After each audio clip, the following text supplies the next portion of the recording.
Hi everybody, this is Ellie. Thanks so much for joining me today as I set up the month of June in my new Pocket/A6 size bullet journal. If you watched my previous video, you'll know that I'm coming to the end of my current bullet journal, which is a Hobonichi plain notebook cut down to the pocket size. On the front of the notebook, I'm just adding in the month that I finished. So this notebook took me from January through May 2020. I'm grabbing my new bullet journal, which is this Pocket A6 size Leuchtturm, and I'm just flipping through the pages that I've set up so far. I will link the video up above and down below so that if you want to take a look at the specific collections, you can. Since that video, I added a When Did I Last section, and I've just put a couple of things on there for now and the remainder of the month this year. I also remembered that I had my watercolor tracker in my previous notebook, and this goes along with Jenna Rainey's Everyday Watercolor book, which has 30 lessons. I am hoping to get back to it. I'll put in washi for the days I've already done, and then it will be in here with me ready to move forward when I am. I'll be doing things a little bit differently in this bullet journal. Part of that is because I wanted to add some new things, and part of that is because this is a different sized notebook with a different sized grid. I will continue to call it my pocket size bullet journal, but it isn't a true pocket size like I've mentioned. It's the width of a pocket size and the height of an A6. And the grid sizing is also much bigger than the Hobonichi was. This is actually dot grid, whereas the Hobonichi was a square grid. I don't really mind the size difference, but it did mean that I had to rework some of my spreads and try some new things. And actually that's something that I do enjoy because I tend to find something that I like and stick with it, which is also great, but it's fun to play around. I just stenciled out June with a stencil that I bought on Amazon years ago. It came with multiple different sizes, so I will see if I can find and link that below. I'm finishing up writing out my quote for the month, which reads, "Enough is as good as a feast."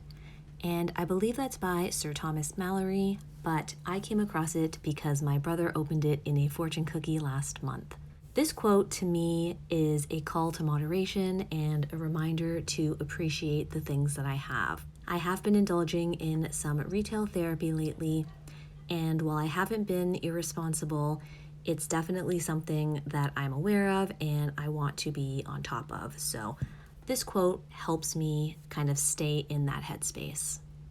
I'm filling in the letters for June with this Swing Cool highlighter because it matches that freebie printable from smplans, but I flipped over and saw that it did bleed through at kind of the little ends where it pools.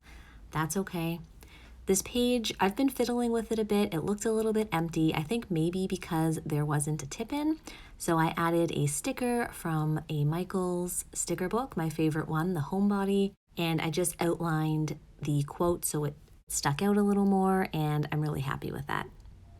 Another thing I'm doing a little bit differently in this bullet journal is how I'm titling my pages. I'm just using this green Swing Cool highlighter to highlight the top line, and then I'm using some hand lettering to write the titles of the collection, or in this case, the month.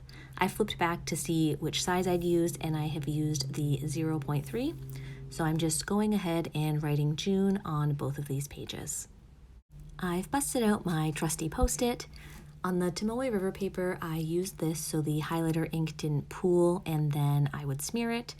And on this Leuchtturm paper, I'm using it so that pool of ink doesn't bleed through to the other side. Here I'm writing my focus for the month, and this month's focus is to fill my own cup.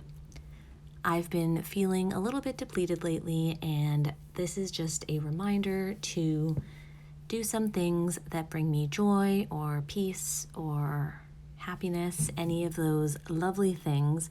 And when I feel full, I can be way more present and way more giving to the people around me.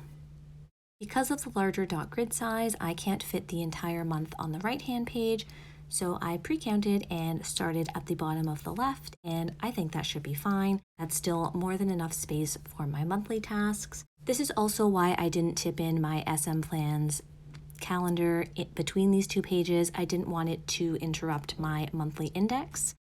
So I put it opposite my June title page, and we'll see how I like that. Here I'm just drawing a little line before each Monday to denote the start of the week. And I did that instead of highlighting because I didn't want to have to worry about any sort of pooling. I just went through and erased because I had some spaces marked out since this is so new to me. And now I'm adding my washi tape at the bottom. I did leave one empty grid line because I knew that I wanted to add this washi tape. This is from Happy Daya, and it's just so beautiful and cute. It has succulents and foiling. It goes really nicely with the green and pink, so I'm really happy with how this spread turned out. I'm going to grab my current bullet journal and take a look at the task list for the month of May to see if there's anything that I finished, anything that I want to migrate. And I'm just grabbing my Uni Jetstream, which is my favorite pen, to write some of those down. I've made a mistake, so I'm using that whiteout that I got from Tokyo Pen Shop, and I will link that below if it's still available. Now that I've finished my monthly pages, I'm moving on to a brand new spread. If you've followed me for a while, you'll know that I've done hand lettering and doodle challenges in the past and really enjoyed them.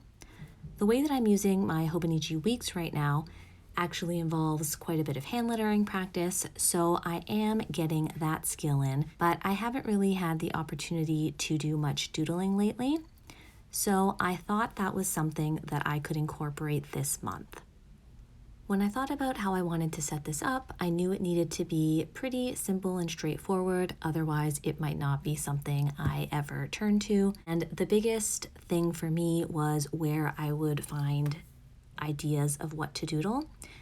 And then I remembered that last year I had bought a book based off of Emily at Emmylou Art's recommendation and channel. And she's wonderful, by the way. If you haven't watched her before, I will link her channel below. She's hilarious and sweet, and her spreads are so full and so happy. Anyways, back to the book. It's called How to Draw Almost Every Day, and I'll show it in a few moments. On screen here, you'll see me realizing that I've made a mistake drawing my calendar lines. It's been a long time since I've used a ruler and drawn a calendar, so I probably should have been a little more specific to make it easier for myself, but that's okay. I'm using my Post-it here to catch those lines, and I am using the fine tip of a Tombow dual brush pen. I've seen lindseyscribbles do that before, and I like how soft it looks compared to a black pen, which is my pen of choice. So I've put the 30 boxes for the month of June, and I'm using my green highlighter there to highlight at the top so that I can write in the days of the week. I've grabbed my finest fine liner, my Le Pen technical drawing pen in .003 just to number my calendar, and then I'm using the 0.1 to write in the days of the week. I'm happy with how this turned out and pretty happy with the size of the boxes. I'm used to doing small doodles, so it should work out okay. I've grabbed my trusty whiteout again and whited out just a bit of the lines that I overdrew, and I'm using another tape that I got from Happy Daya. I just got these tapes, so I'm excited to be using them both. And this is another really lovely plant-based ones with some super cute critters and some gold foiling, and I like how this turned out. Okay, here's the book I was talking about. So it has a drawing for every day, and it has it step by step, and they're all super cute and pretty simple. So what I want to do here is write the title of the book so that if I ever turn back and flip through this, I will know where these came from. I'm trying to match kind of the typography that's on the book itself, and then at the bottom I'm doing a script, and I like how that turned out. It's really, really cute. And I figured since I have that empty space at the top that maybe I can find something in here to actually doodle to make this look finished, and I'm flipping through May because I want something kind of spring or summer-like. I keep coming back to this page here, and you'll see there's a little flower vase, so I'm just using my lip pen again to draw the flowers. And even though there's only, 4 steps, I missed one when it came to drawing the ribbon, and I'm like, what is happening? And I realized why mine looked unfinished and added it right in. Added a few colors. I used a pencil crayon so that I didn't have to worry about any bleed through with any sort of markers. And I don't remember where I got these pencil crayons. They came with a coloring book that I was gifted, and I do like how it has the double sides. And then I'm just adding some of those dots like they have in the book, and that page is ready for me to go and doodle. Just erasing the marks that I made, not that they helped too much, but there you have it. So this is my June spread, and I'm really looking forward to getting into this notebook. It's a change, but I think it'll be one that I enjoy using. There's nothing quite as lovely as a fresh notebook, unless it's a filled notebook. Oh, I don't know, they're both lovely. Here I am realizing that I have attached ribbon bookmarks in here, so I plan to keep one in my monthly spread and one in my daily pages, which I haven't gotten to yet, and I'll use tabs for anything else. I wasn't sure if I wanted to use a cover for this setup. I didn't know if anything would fit the odd size, and I do like the hardcover on its own, but ultimately I pulled out this natural trifold from Sojourner, which I love. In the pocket there is a card from Baum-kuchen, which says change is the only constant, a floral sticker from Cheyenne Barton, and the heart and hand sticker is from River and Roots. In the back of this bullet journal, I moved over this quote page, which was in the back of my first bullet journal, and I'm super happy that that's moving with me.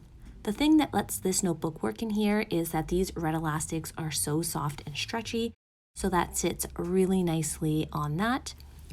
I have my future log, which I went through in my bullet journal setup video, and my trusty Uni Jetstream pen. The notebook does sit perfectly flush to top and bottom, but it doesn't stick over. I apologize that I'm a little bit out of frame.